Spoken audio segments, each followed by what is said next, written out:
Palavrão não é bobagem. Eu conheço gente que fala palavrão sem que você sinta a energia do palavrão. Em geral, são aqueles caras que já nasceram falando palavrão. E que não falam palavrão para agredir ninguém. Eles falam palavrão como interjeição, como gíria. Virou um dialeto à parte, né? Com outro tive significado. muitos amigos que para cada 10 palavras, 5 eram palavrões, mas você nem sente. Porque eles não falam palavrão. Quando eles estão com raiva, em geral, eles não falam palavrão. Eles fazem outra coisa. Agora, a maioria das pessoas que fala palavrão, como palavrão, são aqueles indivíduos que foram criados numa cultura, seja ela moral, religiosa, social, étnica, de qualquer natureza, nas quais o palavrão era uma coisa não recomendada ou proibida.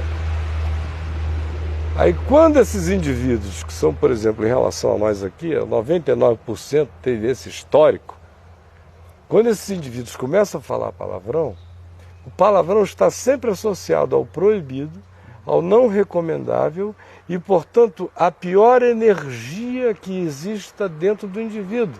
De modo que o palavrão se casa com a pior energia se casa com o palavrão. Quanto mais palavrão se fale, mais se evoca aquela energia. Quanto mais aquela energia cresce em nós, mais se fala palavrão. Isso uma coisa alimenta gera a outra, um torpor espiritual. A palavra é torpe. E não tem nada a ver com salvação. Não tem nada a ver nem com moral, nem com magia de palavra. Tem a ver com o dano psicológico, espiritual, cerebral, com a fixação de sentimentos hostis que vão se tornando marcas constantes e acabam virando circuitos cerebrais.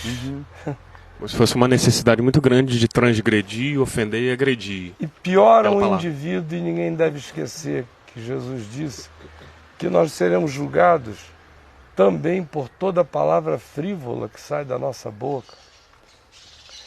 E todas elas. E o palavrão é mais do que uma palavra frívola. Às vezes ele é uma espada perversa. E como Jesus diz em Mateus 5, aquele que se ira contra o seu irmão sem razão e o chama de raca, que era um palavrão da pesada. Era o que? Raca? Raca no aramaico era nada, era aquele nada bosta. Seu nada merda. Era o raca. Não é? Seu nada merda. Em inglês tem isso, né? Então Jesus diz, olha, quem chama seu irmão raca entrou no inferno. Quem desconstruiu o irmão desse modo, a gente fica pensando que as grandes agressões são soco na cara, tapa, paulada. Agressão é palavra.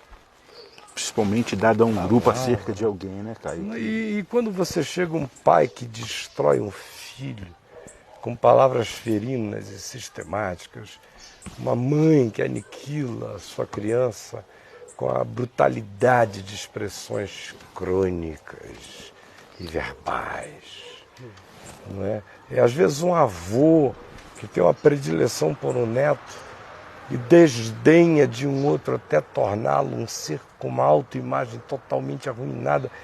Nem um caminhão Fenemê passando nele o achataria tanto quanto essas palavras.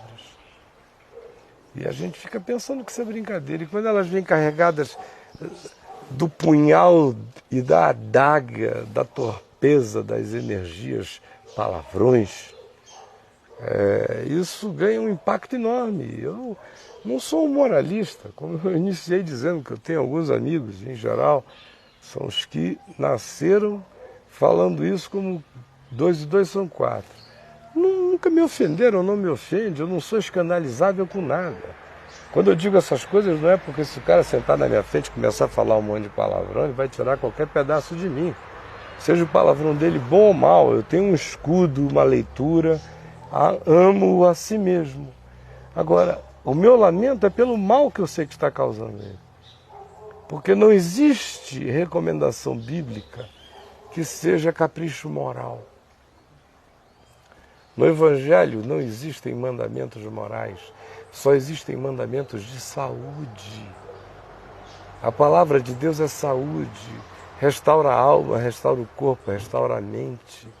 Quando Paulo diz não se nomeie entre vós gritarias, chocarrices, palavras torpes, não sei o quê, porque essas coisas corrompem toda a mente. Não existe possibilidade de conciliar isso com tudo que é puro, tudo que é louvável, tudo que é de boa fama. Se alguma virtude há, se algum louvor existe, seja isso que ocupe o vosso pensamento. Não dá.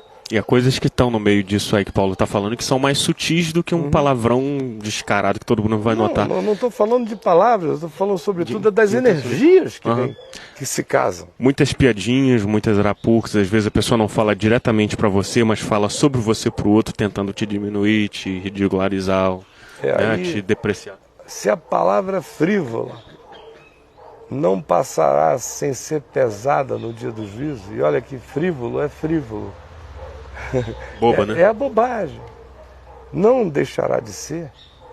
Imagina a calúnia, a invenção, a maldadezinha que não desconstrói o outro, só tira um pedaço dele ou só agrega algo que nele não é verdadeiro. Não diz que ele é mau, diz que ele é legal, mas aí e vai. E Tiago diz, a gente vai incendiando carreiras humanas, a gente vai virando homens do fogo, gente que vai queimando possibilidades, potenciais, que vai... Nós vamos virando estelionatários do ser do outro, o que nos coloca numa das piores condições da vida. É falsificar o outro para os sentidos dos demais. Ou às vezes até falsificar o outro para o próprio sentido dele. Quando o outro é frágil, eu consigo mudar o outro num ser que ele não é, contra ele próprio. Na mente dele. Na mente dele. E uma pergunta aqui, como não morrer no caso desse, né? Porque as pessoas são fracas, né, cara? Como faz? Porque realmente... Isso destrói vidas, né? Isso destrói seres humanos. Ora, só destrói, não é? E a gente vê pais fazendo muito mal a filhos, vê muitos irmãos fazendo mal aos seus próprios irmãos. Irmãos têm um poder enorme de fazer mal aos seus próprios irmãos. Esse é um fato bíblico, né? Enquanto a Bíblia é uma narrativa de histórias familiares, a gente vai vendo o pega para capar entre os irmãos, que não é moleza, né? Em todas as casas. Os inimigos do homem, às vezes, são os da sua própria casa. E isso não apenas em momentos escatológicos. A família é sempre um acontecimento escatológico, porque ela é das primeiras e das últimas coisas, né? Ela é do berço e ela é da sepultura. A família sempre testemunha de mundos que nascem e de mundos que acabam. Então é um evento escatológico. E os inimigos do homem são os da sua própria casa. As decisões são todas muito radicais, os ciúmes são muito viscerais, as dores são muito acentuadas, porque tem a ver com quem é que papai gosta mais, mamãe gosta mais, quem ganha mais, quem ganha menos, quem recebe mais. E morre com esses problemas. Né? Jacó e Esaú e todo mundo. Enfim, são essas histórias que a Bíblia conta com toda a crueza, que se transformaram em grandes arquétipos humanos e que não mentem nunca.